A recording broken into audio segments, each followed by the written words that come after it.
Hello everyone, আশা করি সকলে ভালো আছেন। আমি আলহামদুলিল্লাহ ভালো আছি। এখন আমি আপনাদের মাঝে যে কথা নিয়ে বলবো, যেটা হলো যে রাইহান রাফির আপকামিং আন্ধার ছবির কথা নিয়ে।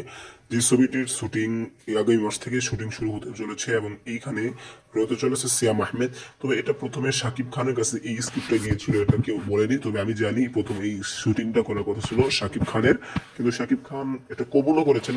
গল্প ভালো, ছবিটাও ভালো, কিন্তু শাকিব খান মনে করলেন যে এইটা এখন করা ভালো হবে না, এটা পরবর্তীতে সাকিব ভাই করতে চাইছিলেন। কিন্তু পরে তো রাইহান রাফির কাছে সময় নেই, তাহলে কি করবে? রাইহান রাফি বলে তো বড় বাজেটের ছবি না, হরর মুভি, এটা যে কেউ নিয়ে বানালেও ভালো হবে।